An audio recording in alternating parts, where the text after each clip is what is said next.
What's good, YouTube? It's Marco B back with another video, man. Thank you, Jesus, for allowing us to be here another day. Today, we have hockey psychologists. This has never happened in NHL playoff history.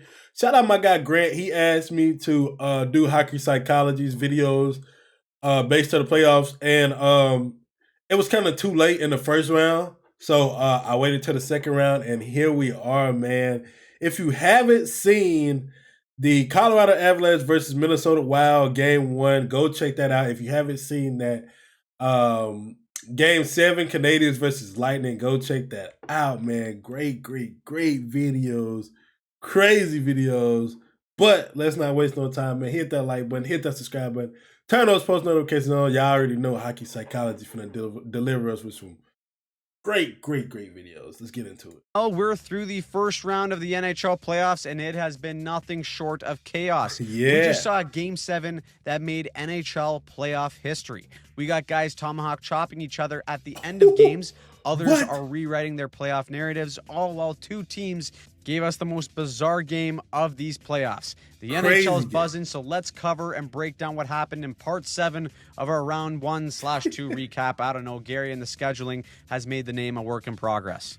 We start with Game 6 between the Montreal Canadiens and the Tampa Bay Lightning. Montreal with a chance to close out the series in Montreal. It is an absolute zoo at the Bell Center right out of the gate, looking to set the tone early. They're throwing the body, but this one through and through was a goaltending battle between Dobish and Vasilevsky. We're talking first one to blink loses here. 2-on-1s. Vasilevsky comes up big, and then Dobish responds back with a big stop of his own. On top of that, we had huge defensive efforts as well. Look at this puck squeak through, but Danault is Gandalf. He says, "You shall not pass." Saves this puck on the goal line from going in. What a hero. This game stays tied at 0.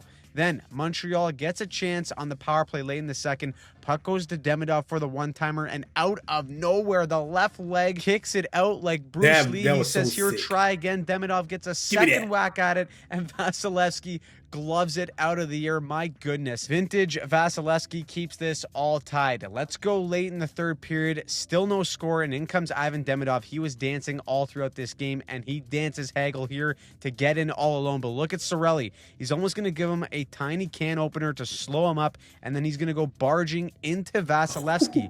But the refs called Demidov for goaltender interference, and Habs fans are not happy about that one, as now they got to go on the kill in the final minutes of the third. Tampa's power play was buzzing. They were moving the puck well. A couple of huge chances, again, stopped by Dobish, but the Killers were putting their balls on the table, selling out to block shots. The Habs kill a huge penalty, and this goes to overtime because, of course, this series deserves it. This time, it is Montreal's turn on the power play, and they get the look that they want. Hudson in the slot gets all of it on the one-timer short side, and this time it is the right pad of Vasilevsky that robs him. What a reactionary save. Just a Matrix-level performance from the Tendies in this one. But one was bound to beat them. Tampa gets an extended possession, and they're going to run a pick-and-roll here straight out of the Shaq playbook. Montreal plays a hybrid style of defense that goes into a man-on-man when the puck is up high. And so when Hagel gets this puck at the blue line, everyone starts attaching to a man, and Doc flexes out to attach and attack onto Hagel. But Lilleberg, with the prime Shaquille O'Neal pick, gives Hagel this entire lane to walk in. Now Montreal's like, oh shit, we don't want the hottest shooter on Tampa stepping down Main Street. We got to pressure him right away. But both Habs players here step up, leaving a man open down low. Now it is a mini 2v1. It's greasy, it's ugly, but it is playoff hockey. Gonzalez picks up the garbage and sends this back to Tampa for Game 7. You got John Cooper walking off the ice, taunting the fans, saying we need one more, and we're in for a treat. What a game for both goalies. This series honestly deserves 7, but I have to say this is the best Vasilevsky has looked in years during the playoffs. He recorded a shutout, and that is the playoff Vasi of old that should scare the shit out of Montreal heading in to Game 7. Now next is the Sabres versus the Bruins in Game 6. Buffalo had a chance to close out the series at home, but David Pastrnak said nah, scored the OT winner and then got flipped off by the Finns. He says we're coming back. Now early in the first period, the Sabres got to their game right away. When they are on their game, their D are more active than anyone. So Buffalo gains the zone, and as Thompson crawls back up the wall, Dahlin is going to activate right down the middle. Twinkle toes, tuck pops out, and the feed is slick. 1-0 Buffalo. Big start that they add on to 7 minutes later. Buffalo is the living embodiment of motion is lotion in their offensive philosophy. And look, it's almost the exact same play. Krebs crawls up with possession. Again, Dahlin, that wild cowboy, activates off the blue line into the middle, and Krebs and Samuelson are going to run a high scissor route that creates space against Boston's coverage. So Samuelson has all this time to step in, and it finds a way through. Buffalo has a 2-0 lead going into the second. But as always for Boston this season, the man who's had chronic back pain from carrying the Bruins offense for the last year is David Pastrnak. He gets a clapper to bring this within one going into the third period, but Buffalo gets a huge response of their own. Josh Stone 1-on-2 with a dog of an effort. He just outworks both Boston players, centers it out in front for Benson to regain the 2-goal lead, and they don't look back. Empty netter seals it, and we get some hate in the dying minutes. Benson kind of slew foots McAvoy, and the wires cross instantly. He's looking for blood getting up. Look at this wind-up he takes. Oh my God. For the early tea time the next morning, he whacks Benson pretty good. Benson just smiles afterwards. You have to imagine that's going to be a suspension going into next year. Benson is also just a new age Brad Marchand, lives for being a rat. Buffalo, for the first time since the toaster was invented, has won a playoff series. What a story. They move on to round 2, where they will play the winner of Tampa, Montreal. As for Boston, they had a hell of a season. So if you guys don't know, which I'm pretty sure you guys do know, Montreal won that. Wow. Montreal versus Buffalo. Ooh. And I bet that's going down today. What's today, the 4th? Oh, I bet it's going down today. Based on their expectations at the start of the year, probably tomorrow. No one had them in the playoffs. They found a way in, and they did the most with their roster. The best part for them is that they can still get the 6th overall pick. Curtis most with the start of the year. No one had them in the playoffs. They had a hell of a season based on their expectations at the start of the year. No one had them in the playoffs. They found a way in, and they did the most with their roster. The best part for them is that they can still get the 6th overall pick courtesy of the Leafs. So thanks again to Toronto there. Now, if you need any proof that hockey players are animals, Nikita Zadorov was playing with a torn MCL in these playoffs. That right there is the price of competing for the Stanley Cup.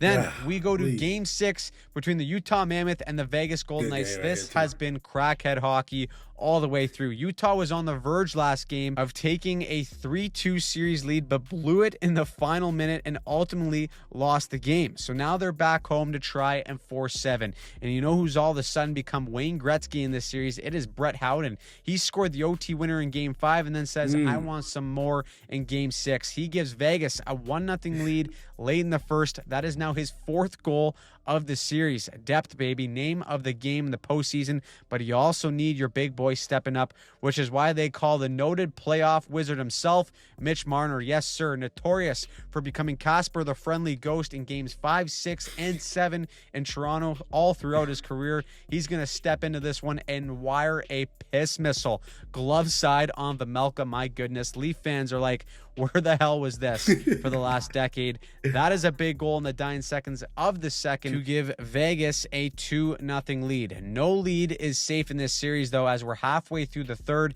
and Kyler Yamamoto risks a little squeaker that beats Carter Hart from range. Here we go. Building is rocking. Utah has all the momentum, but a veteran team like Vegas, who's been there and done that, just get it right back. Colton Sissons, again, the depth of the Golden Knights stepping up throughout this series, and then the true dagger that was felt all the way up in Toronto is Marner getting one on the power play. 3-point night for him. Vegas closes out the series and sends Utah to Cancun. Now, overall thoughts on this series as a whole. Utah has a bright future ahead of them, but as suspected, Vegas's experience and depth ended up being the difference. So now round 2 in the West is all set. It's Minnesota and Colorado, and Vegas gets another young and talented team in Anaheim. Now, before we move on, we got to thank our friends over at SeatGeek. It's time of year to get game with. About 75% of my viewers aren't subscribed.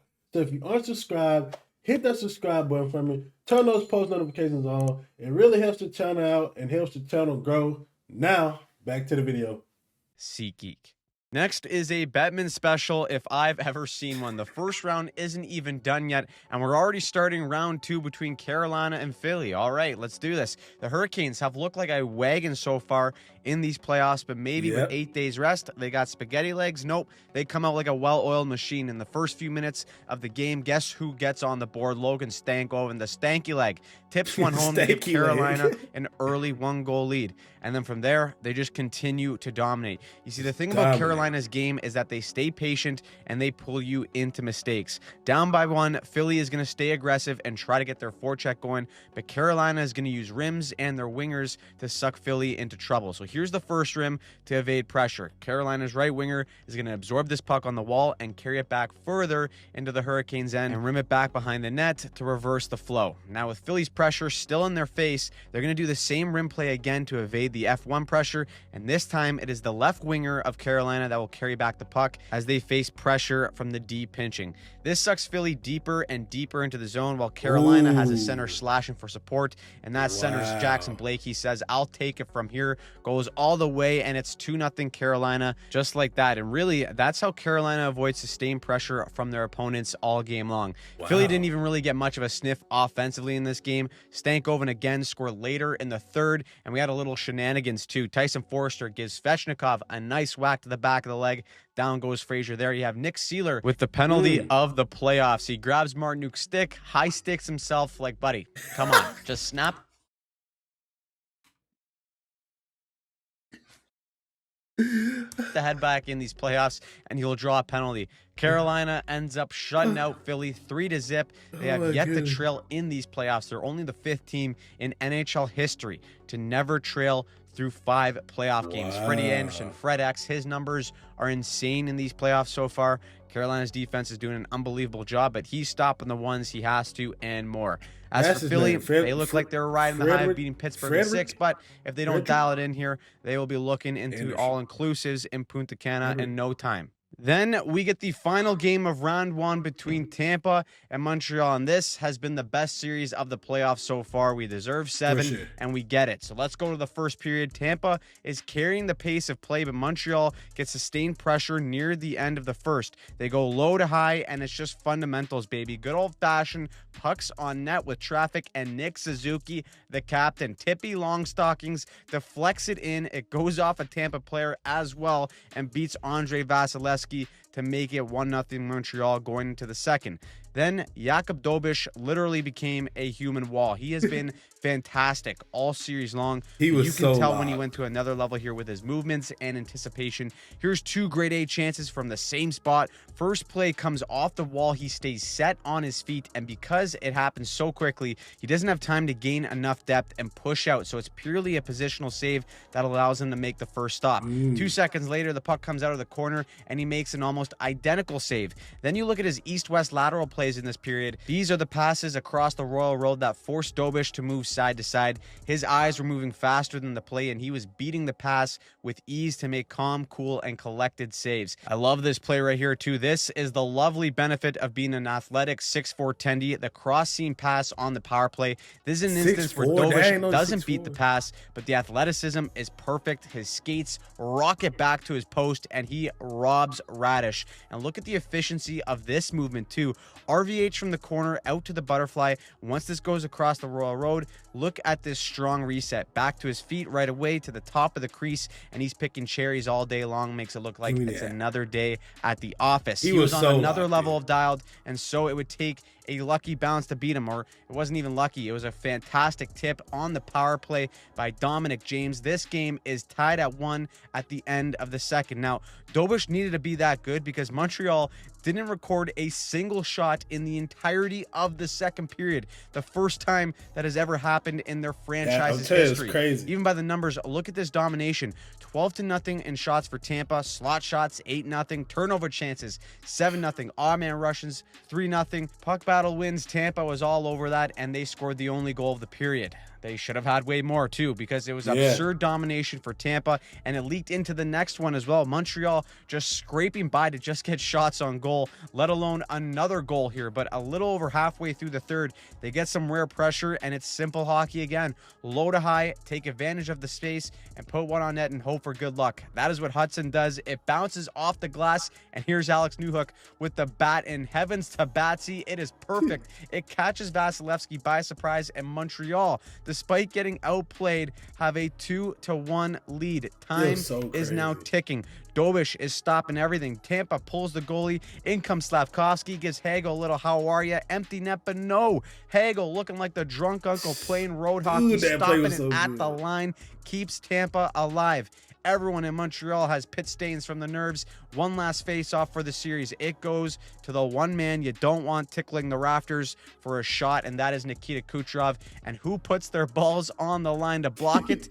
It is the captain, Nick Suzuki. Kick save and a beauty. Montreal holds on and takes the series in 7. And while they do that, they make NHL history in the process. Their measly 9 shots on goal set the NHL record for the fewest shots on goal in a playoff win. And sometimes that is just hockey. Tampa simply deserved better. They played better, but that is just the way she goes.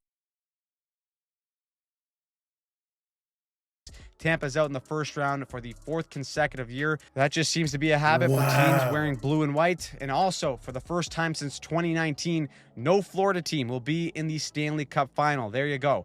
Now, a couple big narratives for the Lightning, too. This is the 4th consecutive playoffs in which Andrei Vasilevsky has had a save percentage below 900. Nikita Kucherov going for the Toronto Mitch Marner Legend title. He's got 0 points in 7 career Game 7s. Change may be coming in Tampa. Hard to point the finger at John Cooper, though. He's had... See, that's why history is important. That is why history is important. Oh, my goodness. I wish I would have paid attention to all of that. Because if I would have knew all of those stats, I probably would have never even picked the Lightning. Even though they were a good pick because the season they had, but golly, 4 consecutive years in a row in the first round. Wow. A crazy year. This year he lost the gold medal game with Team Canada and Game 7 with Tampa, and his teams outshot USA and Montreal 71-37. Either way, pack up the bags, head to Turks and Caicos, while Montreal plays Buffalo in the second round in what should be absolute chaos. Then we move on to Game 1 of Minnesota versus Colorado in the second round. This is a Stanley Cup final level matchup. 2 juggernauts going at it, and this game was an absolute circus, so keep up. Now, Minnesota made it very clear early on in this game they want to make life a living hell for Cale Makar. So right out of the gate, Marcus Foligno takes a run at Makar. He almost eats a skate blade in the process. That takes Makar out of the game. No bueno. Colorado, though, takes that personally. The legs are feeling nice and fresh after sweeping LA, so they score 3 goals in the first 6 minutes of this game. Just an avalanche of goals. Brutal joke, shut down the channel, but you can't shut down the offense in this game. Minnesota gets 2 goals back before the end of the first, so it is a 1-goal game going into the second. Colorado is going to get it back, so it's now 4-2, but then the Wild say it's our turn to get frisky. Check this out from Vladdy Tarasenko. In all alone goes Forsberg, the one-handed reach around, vintage Tarasenko, but he's been pulling that move for years. Then Quinn says, it is my turn. Footwork like an angel on the blue line has Nazem Kadri going the wrong way. Then just a nippler top corner ties this game all right. Take a breath and have a peek at the game notes. In case you didn't know, the Avs kryptonite is their power play. It's one of the worst in the league, and they've allowed more shorthanded goals than anyone. So watch McKinnon get caught sleeping here at the blue line, missing the puck, sleeping beauty. In comes Marcus Foligno. I watched that and I didn't even pay attention to that.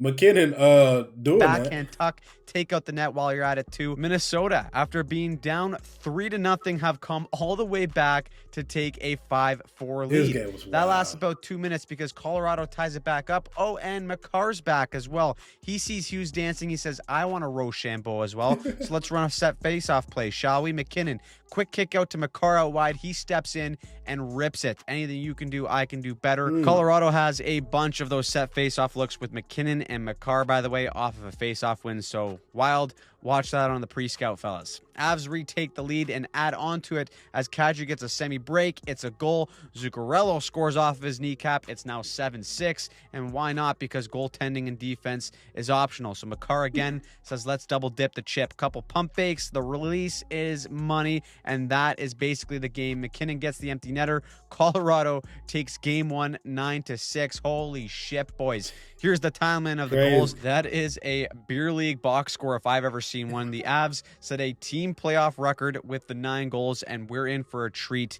in this series. Now, overall thoughts after game 1, perhaps we should try a beach ball next game to lower the score. But in all seriousness, we're seeing Cale Makar versus Quinn Hughes in full force. Both had 3 points tonight. Both drove their team's offense, and both can be considered the best defensemen in the NHL on any given night. And you can just tell that they're going to be determined to prove who that is by the end of this series. So, what did you think of the end of round 1 and the beginning of round 2? Who surprised you? Who pissed you off? Let me know in the comments down below. And as always, we're going to have breakdowns of every single game. We've done it in the first round, so you can check out those videos here. And if you don't want to miss a single thing for these NHL playoffs, make sure you subscribe to the channel and turn on notifications. Man, that was great, man. Ooh, I can't wait, bro. Second round I already started. It's going to be awesome, man. Going to be awesome. I hope you guys have enjoyed this video. If you did, hit that like button. Hit that subscribe button. Turn those post notifications on. Stay peaceful, stay positive, stay disciplined.